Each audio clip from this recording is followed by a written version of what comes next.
بسم الله الرحمن الرحيم الحمد لله رب العالمين والعاقبة للمتقين والصلاة والسلام على رسولنا محمد وعلى آله وأصحابه أجمعين السلام عليكم ورحمة الله وبركاته Аса қамқор, ерекше мейірімді, бүкіл әлемді жоқтан бар қылған, сол әлемнің ішінде, жаратылыстың ішінде бізге ақыл берген, тәнімізді көркем етіп жаратқан, бүгінгі міне қасиетті қадір түніне жеткізген Алла Тағалаға сансыз мадақтар болсын. Сіздермен бізге хақ дінді үйреткен, ақ пен қараны ажыратуды білдірген сүйікті пайғамбарымыз Мұхаммад Мұстафа саллаллаху алейхи уассаламға, пайғамбарымыздың отбасы сахабаларына Алланың сәлемі, игілігі болсын. Пайғамбарымыздың артынан ерген үмметтеріне, сіз бен бізге Алла Тағала екіден жақсылығын берсін. Бүгінгі мына қасиетті қадір түнінің жақсылығын, сауабын алуда Алла баршамызға нәсіп етсін. Енді түсінген адамға бұл үлкен нығмет бұл түн. Бұл түн адам ішпей, жемей, ұйықтамай, бүкіл нәрседен бас тартып, тек қана Алланың разылығын қалайтын түн бұл. Біз кешегі уағыздарымызда айтқанбыз, бүгінгі күндізгі істеріңіздің біразын қайырып, демалып, тынығып алып, мына бүгінгі түнде адам бір демалған күйде, қазір сағат 3-тен кейін бәріміз болдырып, шаршап қаламыз. Негізі ғалымдардың айтуы, бұл қадір түннің сол таң атайынға дегенгі уақыты қадірлі берекелі дейді. Мына уақытта бәрі жүре алады. Ал бірақ жігіттің жігіті, ердің ері таңға дейін отырады. Ол жай ғана отырмайды, Раббысының разылығын қалайды. Әрбір уақытын бос өткізбеуге тырысады. Енді бүгінгі мына қадір түніне көбінесе енді дінге бет бұрып атқан, енді намазын бастағысы келетін бауырларымыз көп келеді. Сондықтан бүгінгі уағызымыздың тақырыбын пенденің Алла Тағалаға қатысты Алланың алдындағы міндеттері, немесе пенденің Алланың алдындағы әдептері деген тақырыпты кішкене қозғағымыз келеді. Жалпы бір мұсылман пенденің, енді ғалымдар бас аяғын жіктеп келе, 11 түрлі міндеті бар деп айтқан екен. Пенденің Алланың алдында 11 түрлі ақысы бар. 11 түрлі міндеті бар.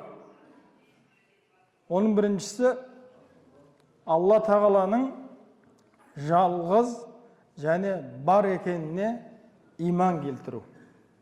Білесіздер, жер бетіне жіберілген бүкіл пайғамбарлар, Адам алейхиссаламнан бастап, соңғы пайғамбарымыз Мұхаммад Мұстафа саллаллаху алейхи вассаламға дейінгі бүкіл пайғамбарлар, бір риуаятта 124 мың пайғамбар келген жер бетіне. Бір риуаятта 224 мың пайғамбар келген, елші. Бұл не деген сөз? Алла тарапынан 224 мың ескерту келген. Ол жаңа Алла Тағала Құранда айтады, біз қаласақ періштелерден де пайғамбар жіберетін едік дейді. Бірақ дейді, ертең олар кеп Аллаға барған, Алланың алдына барған кезде сылтау айтады дейді. Ішпейтін, жемейтін, шаршамайтын, қалғымайтын, нәпсілік қалау болмаған періштеден бізге пайғамбар жібердің, біз оған ілес алмадық дейді. Ал сол үшін, солай сылтау айтпастарың үшін, сендердің араларыңнан, өздерің сияқты адамдардан біз пайғамбар жібердік деген. Ал бүкіл пайғамбарлардың әкелген нәрсесі ол біреу-ақ. Ол таухид діні. Алла жалғыз, Аллаға ғана құлшылық қыл дейді. Болды. Бұл сенім мәселесі бүкіл пайғамбарлардікі бір. Адам басқа пайғамбарға, Нұх алейхиссалам басқа бір дінге, Ибрахим алейхиссалам басқа бір дінге шақырған жоқ. Мүмкін сол кезде бір, мысалы Ибрахим алейхиссаламдікін ханиф дін деп айтуы мүмкін. Басқаса аты атауы болуы мүмкін, бірақ бүкіл діннің негізі қайнар көзі Алланы жалғыз деу, және Аллаға ғана құлшылық қылу. Ал шариғаттар әртүрлі болуы мүмкін. Әр пайғамбардың өзінің шариғаты, қоғамдық тәртіп, тәрбиесі, заңдылығы басқаша болуы мүмкін. Сенім мәселесі бірдей. Міне, бүкіл пайғамбарлардың айтатыны «Убудуллаха ва ла тушрику бихи шай'ан». Аллаға ғана құлшылық қылыңдар, құлшылықтарыңда Алладан басқа, Аллаға басқа еш нәрсені ортақ қылмаңдар дейді. Ал біздің мына ұстап жүрген оразамыз көшіп барғаннан кейін хижреттің 2-ші жылы парыз болған. Пайғамбарлықтың 15 жылында. 12 жарым жыл болған кезде намаз парыз болған. 15-ші жылында зекет пен оразамыз пайғамбарымыз өмірден қайтардан 1 жыл бұрын ғана қажылық парыз болған. Ал оғанға дейінгі 13 жыл пайғамбардың жұмысы не болды? Осы жалғыз Аллаға шақыру болды. Мына бізде көбінесе қазіргі кезде мынандай бар. Бір бас ауырып, балтырсыздаған адамдар намазға тұрады. Одан біраз уақыттан кейін мен намазды тастап кеттім деп жатады, өкінішке орай. Ондай біздің арамызда көп достарымыздың, туыстарымыздың, араласқан ағайын бауырларымыздың арасында. Біріншісі, олар осы Аллаға деген сенімді дұрыс түсінбегеннен кейін ол құлшылықты тастай салу оңай. Не үшін намаз оқып жатыр? Кім үшін ол намаз бастап оқыды? Егер сол жаратушыны сол кезде танығанда еді, бұл намазды тастамас еді. Сол үшін Пайғамбар салам не деді? Бұл намаз менің көзімнің нұры деген. Егер адам шынайы Аллаға иман еткен болса, иманына берік болған болса, ол ешқандай бір құлшылықты тастамайды, харамға жақындамайды. Сондықтан адамның біріншісі иманы дұрыс болу керек. Пайғамбар салам сахабалар отырғанның өзінде де отыра қалып, иманды жаңартайық деп айтатын болған. Ол деген нәрсе не? Бұл иман әлсірейді, күшейеді. Осындай болады. Иман күшейген кезде өздеріңізде білесіздер. Жаңағы адам бір мейірімді болып, құлшылықтарына бекем болып, көңілі жұмсақ болып, көрінген адамға көмектесіп, осындай болып кетеді. Ал уже адамның иманы әлсірей бастаған кезде құлшылықтарға немқұрайды қарап, жамағатқа барғысы келмей, ашуланшақ болып, осындай бола бастайды. Сондықтан бұл иманды күшейтіп тұру керек. Сіз телефоныңызды қуаттаған сайын бұл іске жарайды. Адамның нәпсісі де осындай. Біз айтамыз, араб тілінде мына жүректі қалып деп айтады. Біз қазақта қалып деген сөз бір нәрсеге тұрақтаған белгісі, формасы бар нәрсені айтамыз біз. Осы қалыпта жасау керек дейміз. Ол деген дайын, ол бұзылмайды. Өзі бір формаға еніп алған нәрсені. Ал араб тілінде қалып деген сөз мынандай ойнамалы, төкпелі деген сөз да.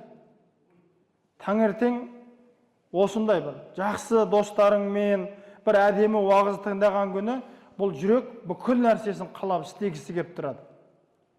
Ал адам бір сондай уағыздардан әлсіреп, кішкене жаңағы ортаңыз басқаша бола бастаған кезде, дүниеге, адам бір күнәлі істерге бой алдыра бастаған кезде бұл жүрек әлсірей бастайды. Сондықтан ең адамзатқа берілген бір нәрсе бұл иманның ләззаты.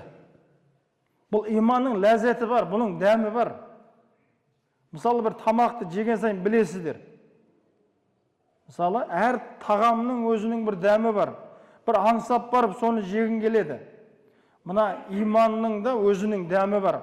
Оны сезінген адам екінші осы нәрсені ол еш нәрсеге айырбастамайды ол.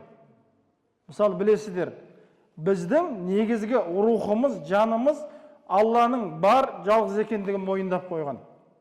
Оған Құраннан дәлеліміз Алла Тағала адам баласының арқасынан бүкіл қияметке дейінгі болатын зүррият дейді. Бүкіл үрім бұта ұрпағын алады да әләсту би раббикум деп айтады. Мен сендердің раббыларың емеспін ба деп сұрақ қояды. Сонда бүкіл адамзат рухы ол қазірге дейін ненің жанында, ненің бойында болған жан барлығы бәлә деп жауап берген. Сол үшін біз не деп айтамыз? Әл-Мисақтан бері мұсылманбыз. Бұл күнді Әл-Мисақ уәде берілген күн. Күнәға бой алдырған сайын мына жүрек қобалжиды, тыныштық бермейді. Осы Алланы мойындап, Алланың алдында өзінің әлсіздігін біліп, сәждеге жығылған кезде барып, мына көзден жас шығып, сол кезде мына жүрек тынышталады. Мысалы, біз иман болғасын көп көреміз. Мысалы, осы уақытқа дейін басқа дінде болып, исламды қабылдаған кезде бірден көзінен жас шығады, жылайды ол адам. Неге? Мына жүректегі ақиқат қайтадан келіп орнына қонған кезде мына жүрек жай табады да. Раббысын таныған кезде барып, көзден Құдайды таныған жас тамады сол кезде. Сол үшін ғалымдар иманды екіге бөлген. Біріншісі иман жаңағы тақлиди деп айтады. Еліктеушілік иман. Ол осы біздегі мұсылмандар, ата бабамыздан мұсылман болып келдік, көрдік, еліктеп, біз көру арқылы ілескен мұсылманбыз да. Ал екінші тахқиқи деген осындай, басқа дінде болып, немесе зерттеп, көріп, неше түрлі ғалымдар ақиқатты мойындап кеп, тахқиқи деген зерттеу арқылы көз жеткен деген сөз да. Бізге осындай Алла нығмет беріп қойған. Біз сол ата бабамыздан бері қарай мұсылманбыз да. Біз осы ата бабамызға әрдайым дұғада болуымыз керек. Біз басқа бір ортаға түскен кезде мүмкін бір буддист болып жүретін шығармыз. Бірақ Алла сізге осы иман деген нәрсені бізге таңдап жүрегімізге беріп, осындай мұсылмандардан, мүміндерден қылдыма, ол ең үлкен нығмет.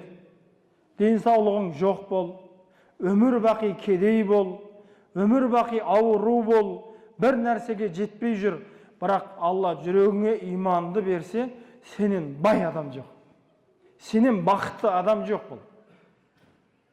Ал дүниең мол болса, денсаулығың мықты болсаң, бүкіл нығметің болса, жүрегіңде иманың болмаса, Құдайдың алдына барған кезде, ана бұл дүние кімге керек? Сондықтан бауырлар, өмірде түңілмеңіздер. Ең бірінші, Алла сізді таңдап жүрегіңізге иман беріп қойғанда, Алла осыдан айырмасын. Сол үшін Алла Тағала Құран кәрімде айтады: «Вала тамутунна илля ва антум муслимун». Мұсылман болмай өмірден озбаңдар дейді. Сол үшін бүкіл пайғамбарлардың дұғасы: Аллах Тағалам табанымызды осы туралықтан ажырата көрме дейді. Әр намазда айтатынымыз: «Ихдинас сиратал мустақим». Алла осы тура жолыңды бізге сыйғып бере бер деп әрдайым дұға жасаймыз да. Бізден алдын, қараңыз, пайғамбарымыз саллаллаху алейхи ва саллям 124 мыңыншы пайғамбар болса, оданға дейін қаншама пайғамбар келді, қауымдары өмірінің соңында діннен тастап безді да. Дінді бұрмалады. Бұл пайғамбар дәуіріне келгенге дейін болған. Ей пайғамбар дейді, Алла Тағала Құран кәрімде айтады. Ей пайғамбар, мына кітап иелері дейді, өз балаларын қалай танитын болса, сені пайғамбар ретінде солай таниды дейді. Олар бәрі біледі. Пайғамбарымыздың ақиқат пайғамбар екенін біледі. Барлығы осы бейшара қу дүниенің, атақ абыройдың, мәнсаптың кеселінен пайғамбарды мойындаған жоқ. Бірақ Алла сізбен бізге осындай нығмет беріп қойған. Біз пайғамбарды көрмесек те, періштені көрмесек те, Алла Тағаланы көрмесек те, ақыретті, қабірді, жәннат тозақты көрмесек те, біз иман еткенбіз. Біздің ертең қияметте құтқаратын нәрсе осы. Адам көрмеген нәрсесіне сенуді иман деп айтады. Ал көргеннен кейін оны сенуді иман демейді. Мына Харун Рашид деген мықты халифа өткен. Бұл өз тарихта тақуалықпен танылған кісі. Сөйтеді да осын Бәхтүл Дана деген бір кісіні қасына алып жүреді. Енді дана деген қазақта дивана деген сөз бар ғой. Қазақша дана дейміз ғой. Дәнішпән, данакөй, дана. Осыдан шыққан сөз. Ол жаңағы ақыл есті барды жоқты адам сияқты жүреді. Бірақ Құдайды жақсы таниды. Алланың сүйікті құлы. Біздің тілімізбен әулие кісі да ол. Дүниеге қызықпайды. Біреу сұрап, мынау маған керек болып тұр десе, бере салады ол адам. Ойланбайды. Осындай кісі болады да. Содан бір күні отырады да, жаңағы Харун Рашидтің үйінің алдында, халифа ғой, патша. Үйінің алдына келеді да, жерді төрт бұрыштап сызып, бір сарай салады. Сосын терезеден қарайды да, ей, дивана, не істеп жүрсің дейді. Тұрған өтеді, мен жәннаттан сарай тұрғызып жатырмын, кім алады дейді да. Содан тұрады да, бұл айтып, қуып осындай бір қайдағы нәрсені айтып жүреді дейді. Әйел тұрады да, терезені ашады да, үйің қанша тұрады дейді. Ол жайдан жай істемейді ол адамдарша. Өте тақуа кісілер. Олар Алла көзін ашып қойған адамдар да олар. Сөйтеді де, Алланы шынайы таныған пенделер ғой. Сол заманның ақшасымен 1 теңге дей салады. Болды, міне 1 теңгең ана үй менікі дейді. Сол күні түнде Харун Рашид түс көреді. Түс көрсе, жәннатта жүрген бір сарайды көреді. Тұрады да, мынау жақұттан салынған сарай кімдікі дейді. Тұрады да айтады, сенің әйеліңдікі деп айтады. Таң қалады. Сосын ертесі қараса, ана кісі тағы да үй салып жатыр екен да. Содан тұрады да, мынау үйді сатасың ба дейді. Иә, сатам дейді. Ал бірақ бүгін бұның бағасы 50.000 дирхам деп айтады. Ашуланады, кеше ғана 1 дирхам, бүгін 50.000 дейді. Сенің әйелің көрмей тұрып сауда жасады. Сен көріп ап сауда жасадың. Сенің түс көргеніңді Алла маған жеткізді деп айтқан дейді.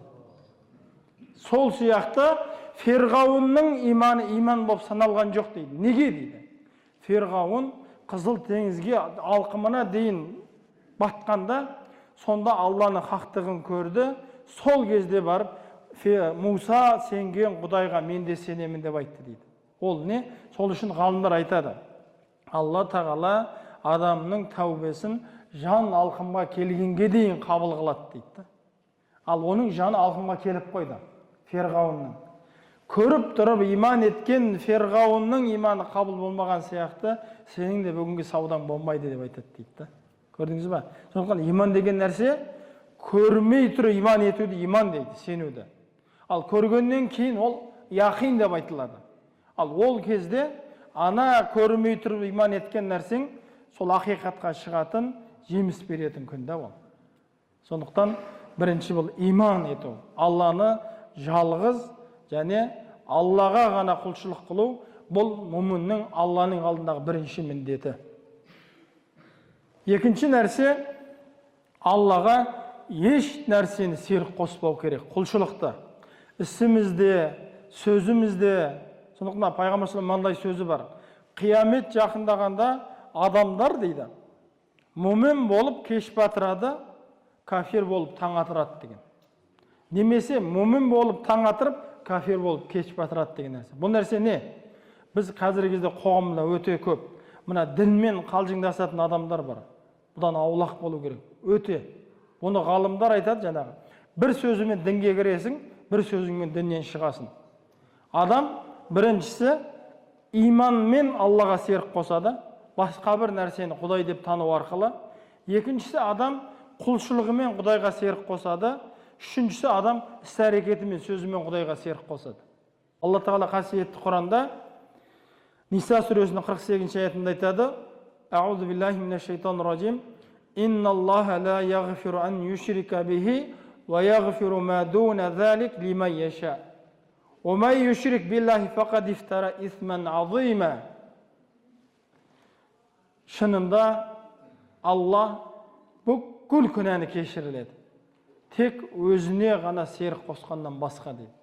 Яғни Аллаға серік қосу Алланың ақысына кіру деген сөз. Қазір қарасаңыз, бізде бұл жерде жансерік имам, бас имам. Келесізде бір нәрсені мешітке байланысты жұмысты сіз ол кісіге айтпай менімен шешіп кетсеңіз, ренжиді ғой. Келеді да мына кісі, ереке мына кілемді ауыстыра салайық. Мен тұрам ба, жарайды деп ауыстыра салам. Ана кісі келеді дейді, неге айтпайсыңдар маған? Мына кілем жап жаңа еді ғой. Кеше ғана төседік қой. Бүгін неге алып тастадыңдар? Өмірлік істе адамдар бір-біріне ренжитін болса, ал құлшылықта Алла ренжімей қайтсын. Саған бүкіл неғіметі беріп тұрса, ауаны тегін жұтқызып тұрса, 12 мүшеңді сау қылып тұрса, сен барып сандалып басқа біреуден барып медет сұрап жүрсің. Бұл енді қалай бұл? Бұл ақиқат па? Жоқ. Ертең күні Алланың маған серік қостың деп сен азаптауға ақысы бар. Бүкіл niғметі беріп тұрса, тіпті айтып тұрса, менен ғана сұраңдар, мен ғана беремін ғой деп. Сіздің жасыңызды кім ұзарта алады? Ауырсаңыз кім шифа береді? Мысалы, қазір бір дәрі бар, тұмаудікі дейді. Мына кісіге жазылады, мына кісіге жазылмайды ол. Алла мына кісіге сол дәрінің шифасын береді, мына кісіге бермейді. Сондықтан бұл дәрі, көлік, басқа нәрсенің бәрі жай ғана себеп. Біріншісі, біз қандай құлшылығымызда болсын, Аллаға серік қоспауымыз керек. Бізде Құранда 3 адамды айтқан, негізі. Құранды оқитын болсаңыздар, біріншісі Каф сүресіндегі Муса алейхиссаламға жолыққан кісі, тәфсирлерде Қыдыр алейхиссалам деп айтады. Екіншісі Каф сүресінің соңғы беттеріне келеді, Зүлқарнайнның оқиғасы болады. Ол Яъжүж таудың ар жағына қамап тастайды. Білесіздер. Үшіншісі Сүлеймен алейхиссаламның кезіндегі Саба елінің ханшайының тағын алып келген, Балқис деген тақты алып келген бір кісі бар. Оның атын айтпайды. Бұл үшеуі де тақуа адамдар. Өте сол дәуірдегі тақуа кісілер, Аллаға өте жақын пенделер. Сол кезде ана Қыдыр алейхиссалам Муса алейхиссаламды ертіп жүреді, 3 түрлі оқиға болады, білесіздер. Бір рет біреудің қайығын тесіп тастайды, екінші жерде бір баланы өлтіріп тастайды, үшінші жерде бір бұзылған тамды тұрғызады. Үшеуінде де Муса алейхиссалам ашуланып, не болды енді? Біреудің қайығын тестің, біреудің баласын өлтірдің, біреудің ен далада жатқан тамды тұрғыздың. Ол ауылға келіп едік, олар екемізді ауылдан тасборан қылып қуып тастады. Қонақта қалған жоқ, екемізді ауылдан тепкілеп шығарып тастады. Сен бардың да бір ен жатқан тамды тұрғызып бердің дейді. Сен қандай адамсың деп ренжиді. Сол кезде айтады. Бұның барлығы Алланың берген рахымы дейді. Яғни бойыңызда қандай да бір жақсылық болатын болса, оны тек Алладан деп біліңіз. Ол сіздің пысықтығыңыздан емес, ол сіздің ақылдылығыңыздан емес, ол сіздің күштілігіңізден емес, ол сіздің еркектігіңізден емес, Алланың қалағаны ғана. Сонда жаңағы Қыдыр алейхиссалам айтатын нәрсе, «Хаза мин инди рабби». Бұл маған Құдайдан берілген ғана нәрсе дейді, бітті дейді. Муса, сен пайғамбарсың, оң қаранда мен мынандаймын, ананы үйттің, бұнаны бүйттің, сен тыныш жүрмейсің бе деген жоқ. Тұрды да, бұның барлығы маған Алладан берілген деді. Сонда ана шайтан тұрып, жаңағы екінші Сүлеймен алейхиссалам оқиғасында, сол кезде жаңағы тұрады да, жын тұрып айтады сол кезде. Сүлеймен алейхиссалам білесіздер, жынды, аң құсты бағындырған адам да, әскерлері жел болған ол кісінің. Жел әскері болған, қызмет еткен. Сонда тұрып айтады, шайтан айтады, сен дейді, орныңнан тұрғанша мен ана тақты алып келем дейді. Сонда арасындағы бір кісіні айтады. Соны тұрып айтады, ол айтады, Сүлеймен, сен кірпігіңді ашып жұмғанша, кірпігіңді қаққанша мен алып келем дейді. Сөйтіп алып келеді. Алып келген кезде бүкіл адам таңғалады. Ой, мынау, пәленше, не деген кезде ана кісінің айтқаны, бұл маған Құдайдан берілген сый ғана деп айтқан екен. Біз болса қайтеміз? Өзімше болып, сендер мені кім деп жүрсіңдер? Қараңдар, көрдіңдер ғой, жаңа қалай дәлелдеп бердім деп шығамыз ғой. Үшіншісі Зүлқарнайн. Ол ана жүрген жерін жеп кетеді олар. Қияметке жақын шығады, ол сынақ. Оны Иса алейхиссалам дұғасымен жер бетінен тазартады. Олар жүрген кезде жердегі ағаш, олардың тамақтары жеп өтеді. Бір тария деңізге келсе, өткен кезде артындағылар айтады екен, бұрын мына жерден бір су аққан ба, ізі қапты ғой деп айтады дейді. Сондай бір жалмауыз олар. Соларды сосын ана ел келеді да шағымданады. Зүлқарнайн батыс пен шығысты билеген патша. Сөйтеді да олардың алдына жаңағындай мыс пен темірді ерітіп, балқытып құйып жауып тастайды. Бұл Каф сүресінің соңғы аяттарында. Сол кезде де айтады, «Хаза рахматун мин рабби». Бұның барлығы маған Алланың берген рахымы ғой деп айтады. Сондықтан мұсылман адам Аллаға иман еткеннен кейін қандай да бір жетістікке қол жетсеңіздер, қандай да бір жақсылық келсе, бұны маған Алла жіберді деп айтыңыздар, болды. Күшіңізге сенбеңіз. Оның сынағы ауыр болады. Ал көр дейді. Өзіңе сеніп едің. Ал енді оның ақыры қиын болады.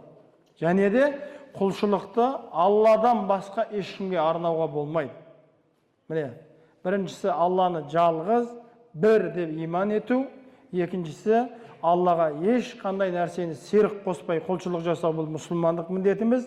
Үшіншісі әрбір амалды ықыласпен орындау. Алла осыны ғана қабыл етеді.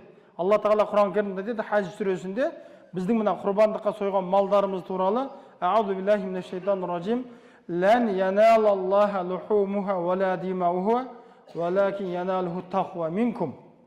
Аллаға сендердің сойып жатқан малдарыңның қаны, еті жетпейді дейді.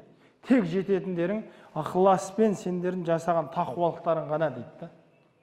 Өсу қой жүрмейді, сатып сойып құтылайықшы осыны құрбандыққа соя салайықшы өзі. Тұрасың да, анау семіз алғанша арықты ала салайын демеу керек. Сенің ниетің қандай болса, соны Алла жазады. Мына ораза ұстағандағы мақсат, намаз оқудағы мақсаттың бәрі осы. Тек Алланың разылығы үшін болды. Дүниелік еш нәрсені мұрат етпе. Ұстаған оразаң болсын, жасаған намаз, оққан намазың болсын, біреуге деген берген садақаң болсын. Алла Тағала Құран кәрімде айтады: біреуге берген садақаларыңды міндетсіну арқылы, оған зиян беру арқылы сауабын жойып алмаңдар дейді. Садақа берген кезде ниет болсын, күтпе біреуден. Бүгін мен берем, ертең қиналғанда біреу маған береді. Онда есеп болмасын бұл өмірде. Қазір біздікі бәріміз есеп. Дәптер жазып аламыз, тойға мынау 5000 әкелді. Ертең той 5500 теңге таштамайсың оған. Олар 2 адам кепті, біз де 2 адам барамыз. Олар келмей қалды, біз де бармай қаламыз. Міне, әр амалды біз тек қана ықыласпен жасасақ қана Алла оны қабыл етуші. Төртінші нәрсе, Алланың әрдайым бізді көріп бақылап тұрған нестен шығармау. Адам бір қиянат жасайын деп тұрсаң, күнәлі іс жасайын деп тұрсаң, Алла мені көріп тұр десең, одан тыйыласың. Қазір жерге камера қойып қойса, артық ешкім қиянат жасамайды. Бәрің әдемі, тып-тыныш, үндемей кіріп, үндемей шығасыздар. Алла Тағала сіздің екіңізге 2 періштені қойып қойды ғой. Олар шаршау дегенді білмейді. Олар сиясы таусылып қалу деген жоқ. Олар жасыра салу деген нәрсесі болмайды. Не істейсің, бәрін жазады. Алла Тағала Құран кәрімде кирамен катибин я'ламуна ма таф'алун. Ол кираман катибин өте құрметті жазушылар, сендердің не істегендеріңді олар біледі. Және де бір аятта айтады: рақибун атид дейді. Біз олардың иығына күзетшілерді қойып қойғанбыз дейді. Ол анау камера неше түрлі 360 түсіреді камера ойнамайды оның қасында. Олар бәрін жазады. Ертең қияметте сиджил деген кітап болып, журнал болып алдыңа келеді. Ал пәленше, міне, бәрі өтірік нүктесіне қалмай алдыңнан көрінеді. Сол үшін Алла Тағала Құран кәрімде айтады, Әл-Имран сүресінің 5-ші аятында: «Инналлаха ла яхфа алейхи шай'ун фил арди ва ла фис сама». Аспан мен жерде Алла үшін жасырын болатын еш нәрсе жоқ дейді. Болды. Бүкіл қимылыңды көріп тұр. Түнді істеп жатсың ба, күндіз істеп жатсың ба, әтей істеп жатсың ба, білмей істеп жатсың ба, оның бәрін Алла көруші, білуші. Міне, біздің 4-ші міндетіміз әр ісімізді Алла көріп тұр, бақылап тұр, біліп тұр деп істеуіміз керек. 4-ші нәрсе, Алла Тағаланы бүкіл нәрседен жақсы көру. Енді жақсы көрем деген бұл жаңағы ер мен әйелдің арасындағы болатын махаббат сияқты емес. Ол жақсы көру деген нәрсе әрбір амалыңды Алла маған бұйырды деп істеу. Мысалы, қазір қараңыз, арамызда, енді бұл мысал келмейтін шығар, енді айтайын. Жастар болса, бір қызды жақсы көріп қалсаң, оның көңілін аулау үшін бәрін жасайсың ғой. Ана Ләйлі Мәжнүннің оқиғасында айтады, Мәжнүн Ләйләға ғашық болған кезде. Сол ауылдың иттеріне дейін сүйдім дейді. бір әйелді өзіне қарату үшін. Ал сол сияқты сен Аллаға ұнайтын болсаң, Алланың бүкіл амалын сүйесің. Намазды парыз қылды ма, сүйіп тұрып орындайсың оны. Енді оқу керек енді, бірақ ертең азабынан қорқам деп қиналып, ондай болмайды. Алланы сүю деген нәрсе осы. Бүкіл нәрсенің үстінен Алланың әмірін жоғары қою. Жаның шығып кетсін, харамды харам деп тану. Бұл Алланы сүю деген нәрсе осы. Алланы сүйем, ауызбен ол болмайды ол. Іспен көрсету керек. Алланы сүю бірінші жүрекпен иман ету болса, екіншісі оны іспен көрсету да. Алтыншы нәрсе, әр істе Аллаға ғана тәуекел ету. Алла Тағала тәуекелді бізге құстардан үйреніңдер деп айтады. Құстар таңертең ұясынан ұшқан кезде аш шығады дейді. Кеште тойып келеді дейді. Бүйтіп айтқан жоқ. Құс ұйықтайды, ұясында жатады, көзін аша тойып кеткен. Ондай нәрсе жоқ. Сізге де тәуекел жасау үшін тұр шық дейді. Тұрдында Құдайға тәуекел етін деп Алматыға жаяу кетіп қал деген нәрсе жоқ. Таксиді күтесің, өз машинаң болса бензиніңді құясың, сәбебін жасайсың. Ал Алла Тағала көліктің бензинін құйдым, шамам келгенше тәуекел деп отырдым, енді бізді жеткізе көр. Бұл тәуекел. Соқыр тәуекел болмайды. Келдің да теңізге, Құдай мені құтқарады, бұл шетіп түсіп кеттім. Жүзуді білмесең кеттің онда. Тәуекелінде түрі бар. Дұрыс тәуекел ету керек. Бізде Құдай бәрін береді деп себебін жасамайсың да, себебін жасап бар тәуекел. Пайғамбар не дейді? Түйені бос жібере салып тәуекел етпе дейді. Бұл Құдайға деген саған керісінше міндетсіну болады дейді. Бірінші түйеңді әдемі жіп табасын, қазыққа байлайсың, сосын Құдайға тәуекел етесің. Енді ұйықтайын, мына қазық жұлынып кетпесін, арқаны жұлып кетпесін, біреу шешіп алып кетпесін, Алла саған аманат. Келдің де түйені жібересіп шалқадан түсін. Таңертең жоқ ол, күтпейді сені. Мынаны тәуекелі үштеген күте тұрайын демейді. Байлайсың бірінші. Себебін жасайсың. Тәуекел деген осылай болады. Төртінші нәрсе, тағдырға разы болу керек. Қазіргі көп адамдардың кемшілігі бәрі тағдырға наразы. Бұл тағдыр Алланың білімімен сізге берілген нәрсе. Сіз Алладан жақсы білесіз ба? Бұл тағдырда келетін жақсылықта, жамандықта бұл сынақ. Сіздер ойламаңыздар, жақсылықтың бәрі керемет деп. Жоқ, Құдай Тағала беріп те сынайды, алып та сынайды. Берген кезде, бұны маған бағанағындай Құдай берді демесең, шүкіршілігің болмаса, қанағатың болмаса, бұдан сұра аласың. Адам жоқтықпен де сыналады. Ал басыңа бір қиыншылық түскен кезде тағы да Құдайды кінәлап, мен не жаздым, соғырша басыма мынау неге келе береді, менің қай күнәме бола бұл берілді екен деп наразылық қылсаң, бұл сынаққа да адам көну керек, төзу керек. Сонда Пайғамбар салам айтады: "Ажаба лил амрил муъминин куллаху хайр." Мүмин адамның ісі қандай қажап дейді. Бүкіл ісі оның жақсылық қой дейді. Егер оның басына бір жамандық келсе, ол оған сабыр етеді, оған сауап болып жазылады.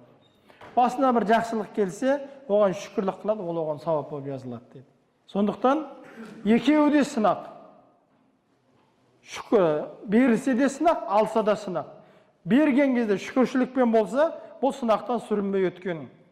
Алып жатқан кезде сабырлығың болмаса, бұл сынақтан өтпей қалдың, құр шаршадың. Міне, адам тағдырға разылық таныту керек. Сегізінші нәрсе шүкіршілік. Берген нәрсеге шүкіршілік жасау, қанағат жасау. Ана бір кісі базарға бара жатады, аяқ киімі жыртылып қалған екен, ескіріп қалған ғой. Сөйтіп, бір жаңасын алып алайыншы деп барса, базардың кіре берісінде тізесінен жоқ коляскада отырған бір адамды көреді. Тұрады да қолында ақшасын соған береді. Ескі болса да, бұл ескі аяқты етін менің аяғым бар ғой дейді. Анада аяғы жоқ қой дейді. Міне мұсылман адам дүниеде өзінің кейінгіге қарайды. Дінде өзінің алдындағыға қарайды. Біз керісінше жасаймыз. Анаған қарағанда 5 жыл ораза ұстап тастағанбыз. Сен әлі білмейсің ба, оны сүремен жүрсің ба? Ой, біз 1,5 пара жаттап тастадық қой. Ондай болмайды. Сен ана жана қарайға қарасайшы.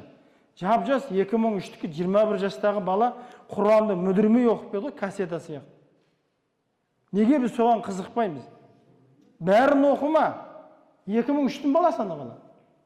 Қандай Құраны пысық? Ода да біз сияқты 12 мүшесі бар адам ғой ода. Ол бір көрген жоқсыздар, ол бір жаңағы періште емес екен ғой. Ода аяғымен жүріп келеді екен, біз сияқты шаршайды екен, суық ішсе тамақ ауырып қалады екен ол жігіттің де. Артығы жоқ бізден. Бірақ ықылас, ниет бар да, соған қарай Алла берген да. Бізде мына шүкіршілік мәселесін біз қате түсініп алғанбыз. Шүкіршілік деген нәрсе бар қолындағы нәрсені қадірлеу деген сөз да. Ал жоқ нәрсеге қанағат жасайсың. Ол жоқ па? Уақыт келгенше күте тұрайын. Бітті. Дүниелік мәселеде алдымыздағы адамға қараймыз.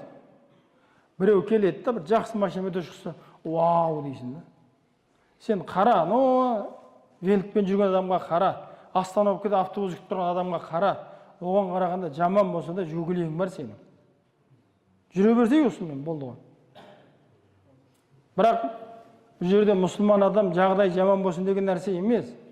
Бар болса, Ерлан сөз айтып еді, 5 миллионға машина алғанша 2,5 миллионны ағайын екеуің алып алыңдар дейді. Сен 5 миллионға алып әдемі шалқайып отырсың, анау әлі жүрді жалаң аяқ. Әлі автобус күтіп остановкада. Біз дүниеде сондай жәрдемдесуге тырысуымыз керек. Бұл дүниені бөлісуге, беруге сондай дайын тұру керек та бізді. 9-ші нәрсе, әрдайым мұсылман адам тәубада болу керек. Ойламаңыздар. Бұл бүгін қадір түнге жеттім, бәрі шешіліп кетті деп. Жоқ. Біздің шашымыздан көп күнәміз бар ғой біздің. Ораза ұстап жүрміз, әлі тілге ие болмаймыз. Ораза, Рамазанда отырмыз, әлі мінез дұрыс емес. Сіркеміз су көтермейді. Біреу аяғыңды қысықпаса, қабағың түйіп шыға келесің.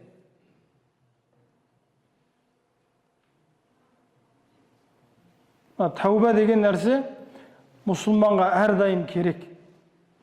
Егер тәуба болмаса, бірден Алланың азабы келеді, осындай болады. Бұрынғы қауымдарға сондай болған. Тәуба етуге мүмкіндік бермейтін. Үмметі Мұхаммедке Алланың берген ең үлкен сыйы бұл тәуба. Қадір түніндегі дұға бар ғой. Аллахумма иннака афуун тухиббул афва фаъфу анна. Алла тағала сен кешірімдісің. Кешіру бұл жердегі ғафур мен афудың айырмашылығы бар. Ғафур деген жасап қойған нәрсені біледі, содан кейін барып кешіреді. Афуын оған келмей жатып кешіріп тастайды. Сіздің күнәңіз Құдайдың алдына жазылмай тұрып, Құдай мен бұл пендені кешірдім деп айтады. Мына қадір түнінің дұғасының мағынасы өте күшті. Пайғамбар салам Айша анамызға бұны бекер үйреткен жоқ. Сіз күнәні жасайды екенсіз, амал дәптеріңізге түспестен Құдай тазалап тастайды екен ғой, мына пендем күнәсіз деп. Тәуба деген нәрсе осындай. Әрдайым тәуба керек. Астағфирулла тісімізден, аузымыздан түспеу керек. Қазір сөзді неше түрлі айтамыз, артынан бір тәубамыз жоқ. Мына ғалымдардың сөзі бар. Тіпті уағыз айтып болғаннан кейін де дұғасы бар. Субханака Аллахумма бихамдик нашхаду ан ла иляха илля анта астағфирука ва атубу илейк. Алла тағала сен пәксің. Сені пәктейміз. Және сенен кешірім сұраймыз, саған тәуба етеміз дейді. Уағыздың соңынан да осы нәрсе айтылады екен да. Өсектен кейін не істеу керек? Өсектен кейін жылау керек. Сол айтылған сөзді көзден жаспен шығару керек. Сонда ол тәуба болады. Тұрасың да, Құдай кешірсін, білместікпен айтып қойдық. Құдай өсекке жазбай-ақ қойсын, ұра бересін. Қалай жазбайды ол? Сен өзің өсек деп біліп тұрсаң, оны Құдай қалай білмей қалады. 10-ші нәрсе, әрдайым Алладан қорқу, тақуалықты ұстану. Қорқым дегенде отырып, бүрісіп отырмайсың, бір бұрышқа барып. Қорқып дегенде бір амалды жасайын десең, Алланың азабы тұр деп шегінесің. Алла Тағала Құранда айтады, Бисмиллахир-рахманир-рахим, Зумар сүресінің 16 аяты, «Лахум мин фауқихим зулалу минан нар, ва мин тахтихим зулалум залик, юхауифуллаха бихи ибадаху, я ибади фаттақун» дейді. Олардың үстерінде де оттан түнектер болады дейді. Тозақтың сипаты. Астарында да оттан түнектер болады дейді. Міне осы тозақтан қорқыңдар дейді. Біз құлдарымызды осылай қорқытамыз дейді. Осы қазақта жақсы бар. Алладан қорықпағаннан қорық дейді. Ертең бір адам, ей, қиямет бар ғой, жәннат тозақ бар ғой десе, одан қорықпаса, онда ол адамнан ертең күні бір жақсылық шықпайды. Жақсы сөз, Құдайдан қорықпағаннан қорық деп. Төртінші нәрсе, ең соңғы нәрсе, Алладан ұялу. Бұда да сондай. Ертең күні мынандай неғімет барды, таудай күнәмен Құдайдың алдына не деп барасың? Сен маған түк бермедің ғой, соған ерегесіп күнә жасадың деп барасың ба? Саған неғімет берді ғой.